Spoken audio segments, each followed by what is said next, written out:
এখন আমরা এক নম্বর মডেলের অতি সংক্ষিপ্তের ইন্টিগ্রেশন অঙ্ক ম্যাথগুলো সলিউশন করব। তাহলে দেখো এখানে 10 নম্বর অঙ্কে আছে ইন্টিগ্রেশন sin 3x dx এর মান কত। আচ্ছা, ইন্টিগ্রেশনের সূত্রগুলো আগে আমরা দেখি। ডিফারেন্সিয়েশনে আমরা যে সূত্রগুলো পড়ছি এগুলোর বিপরীতে হলো ইন্টিগ্রেশনের সূত্র। যেমন এখানে ডিফারেন্সিয়েশনের ক্ষেত্রে ddx কনস্ট্যান্টের মান কি 0, আর ইন্টিগ্রেশন 0 dx এটার মান কি কনস্ট্যান্ট। তারপরে ddx x এর মান কত 1, আর ইন্টিগ্রেশন 1 dx বা dx এটার মান কি x। তারপরে ddx x to the power n এটা সূত্র nx পাওয়ার n - 1, আর integration x to the power n dx এটা সূত্র হলো x power n + 1 divided by কি n + 1। তারপরে ইন্টিগ্রেশন ddx √x এটা সূত্র হলো 1/2 √x, আর ইন্টিগ্রেশন 1/2 √x dx এটা সূত্র হলো √x। মানে ডিফারেন্সিয়েশনে যে সূত্রগুলো আছে এগুলাকে উল্টাই দিলেই ম্যাক্সিমাম ইন্টিগ্রেশনের সূত্র হয়ে যায়। যেমন দেখো এখানে আমি একটা বিষয় ব্যাখ্যা করে বুঝাই। যেমন এর আগে আমরা পড়ছিলাম যে ddx √x এটার মান কত 1/2 √x। এখন দেখো এখানে √x রাখবো, আর এখানে d আছে, এই d কে যদি এদিকে পাস করে দাও তাহলে ইন্টিগ্রেশন হয়ে যাবে। আর এখানে 1/2 √x নিলাম, আর dxটা কি নিচে আছে, এটার এদিক পাস করলে কি উপরে চলে যাবে। তাহলে ddx √x এর মান কি 1/2 √x, আর ইন্টিগ্রেশন 1/2 √x dx এটার মান কি √x। মানে ডিফারেন্সিয়েশনে আমরা যা পড়বো এটাকে উল্টাই দিলেই কি ইন্টিগ্রেশনের সূত্র হয়ে যাবে। এটা ম্যাক্সিমাম ক্ষেত্রে, তবে কিছু ব্যতিক্রম আছে। তাহলে এখন তোমাদের কাজ কি ইন্টিগ্রেশনের সূত্রগুলো মুখস্থ করা। এখন দেখো integration sin 3x dx equal, তাহলে ইন্টিগ্রেশন sin 3x dx এর সূত্র আমরা দেখব। দেখো আমরা জানি ddx sin x ইকুয়াল কি cos x, আর ddx cos x ইকুয়াল কি -sin x। এখন দেখো এই যে d আছে, d কে যদি এদিকে পাস করে দিই তাহলে কি ইন্টিগ্রেশন হয়ে যাবে, আর নিচে যে dx আছে এটারে পাস করলে কি উপরে গুণ হয়ে যাবে, আর এখানে যে মাইনাস আছে এই মাইনাসটাকে আমরা এদিকে পাস করে দিব।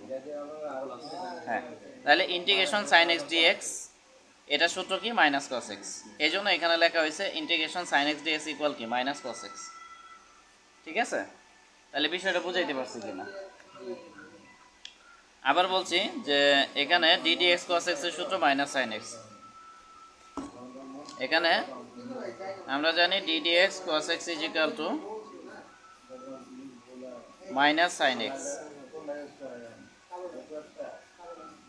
এখন দেখো বা এখানে cos x রাখলাম, আর এই মাইনাসটাকে এদিকে পাস করে দিলাম। তারপরে d কে যদি এদিকে আমরা পাস করে দেই এটা কি ইন্টিগ্রেশন হয়ে যাবে। আর এখানে sin x নিলাম, আর এখানে যে dx আছে এটারে পাস করে দিলে কি উপরে চলে যাবে। তার মানে ইন্টিগ্রেশন sin x dx এর সূত্র কি -cos x। কি বুঝাইতে পারছি বিষয়টা? তার মানে ddx এর সূত্রগুলো যদি মুখস্থ থাকে তাহলে কি ডিফারেন্সিয়েশনের সূত্র মুখস্থ থাকলে ইন্টিগ্রেশনের সূত্র এমনি মুখস্থ হয়ে যাবে। কিছু ব্যতিক্রম আছে, এগুলো মুখস্থ রাখা লাগবে। তাহলে দেখো ইন্টিগ্রেশন sin x dx এটা সূত্র কি -cos x।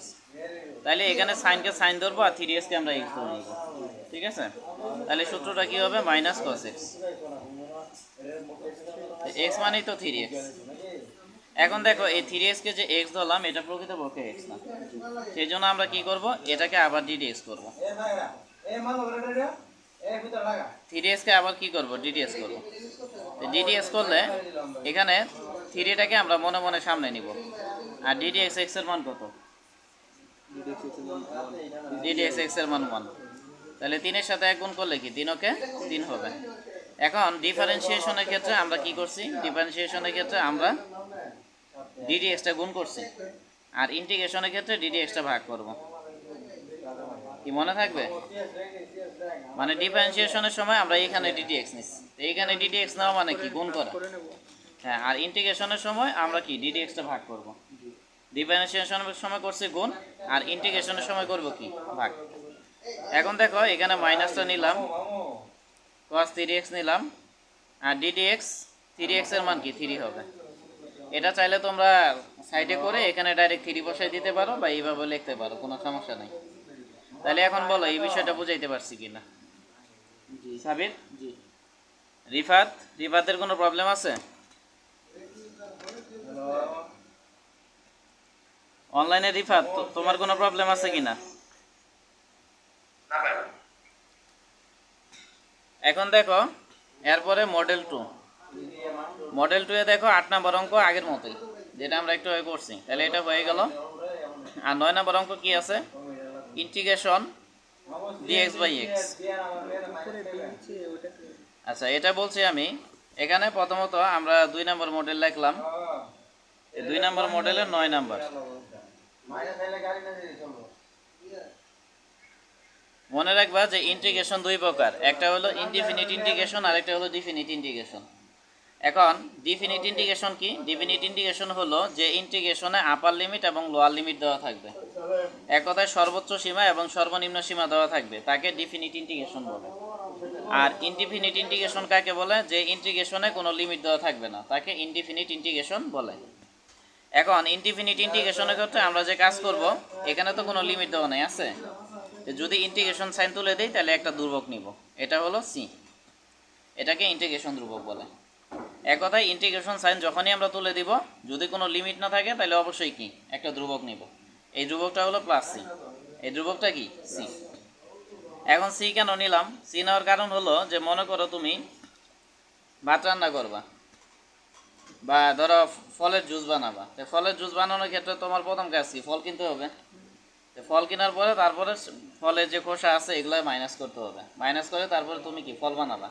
তাহলে এই যে তুমি ফল বানাইলা, ফল বানানোর ফলে কি কিছু জিনিস লস হয়েছে কি না?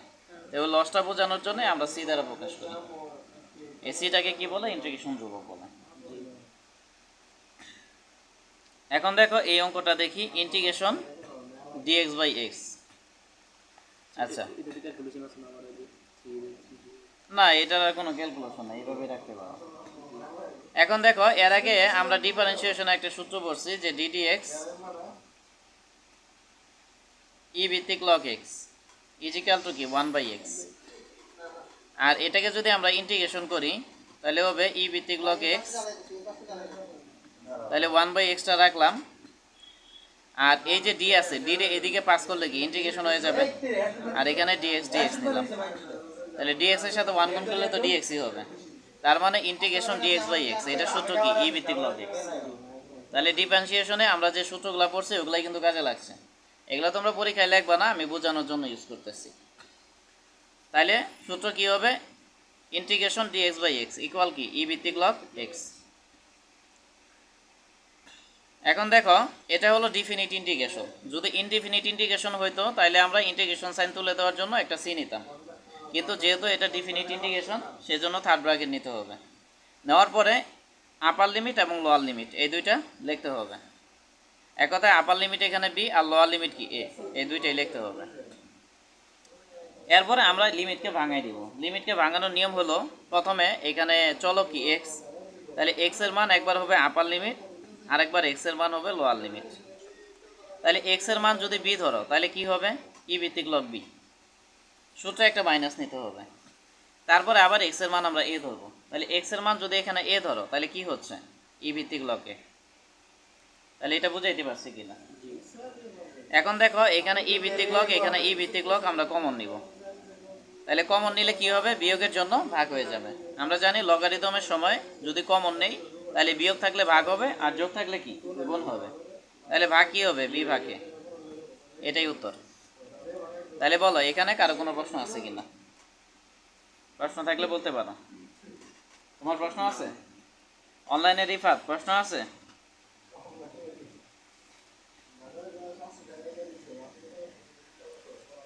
অনলাইনে রিফাতের কোনো প্রশ্ন আছে?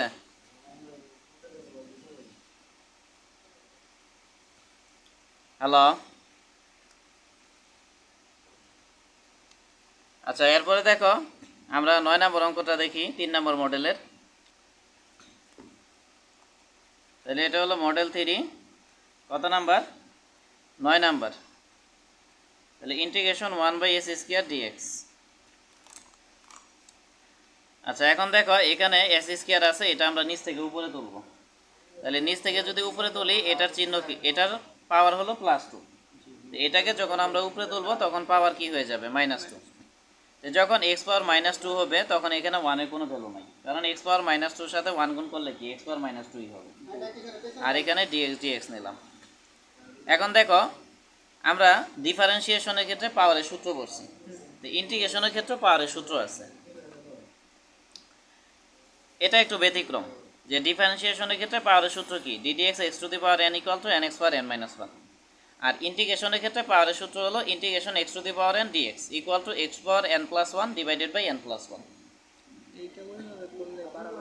না, এটা ওইভাবে করলে বের হবে না, এটা ব্যতিক্রম, এক্সেপশনাল, এটা মুখস্থ রাখতে হবে। মানে কিছু কিছু এক্সেপশন আছে, এর মধ্যে এটা একটা। সাধারণত এটাই এক্সেপশন, বাকিগুলো তেমন এক্সেপশন নাই। ঠিক আছে, তাহলে এটা মনে রাখতে হবে, এটা এক্সেপশন। তাহলে এখন দেখো এখানে n এর মান কি -2 হবে, তাহলে সূত্রানুসারে কি বলো x⁴ n + 1 ডিভাইডেড বাই কি n + 1। আর যেহেতু এটা ইনডিফিনিট ইন্টিগ্রেশন সেজন্য আমরা কি করব, একটা ধ্রুবক c নেব। তাহলে সাবিত বলো এটা বুঝছো কি? তুমি বুঝছো? এখন দেখো x পাওয়ার -2 + 1 হিসাব করলে -1, -2 + 1 মানে -1 প্লাস হলো c। এখন এই যে মাইনাসটাকে আমরা সামনে নিলাম, তারপরে এখানে 1 এর কোনো ভ্যালু নাই, তাহলে কি হবে x⁴ -1 + c। এখন মাইনাস নিলাম, এখন x পাওয়ার -1 মানে কি 1/x প্লাস হলো c। এক কথায় এটাকে আমরা উপর থেকে নিচে নিব, তো নিচে নিলে এটার পাওয়ার কি -1, তাহলে নিচে নিলে পাওয়ার কি +1 হয়ে যাবে। আর উপরে কিছু নাই, এই জন্য একটা 1 ধরবো। তাহলে এখানে কোনো প্রশ্ন আছে কিনা?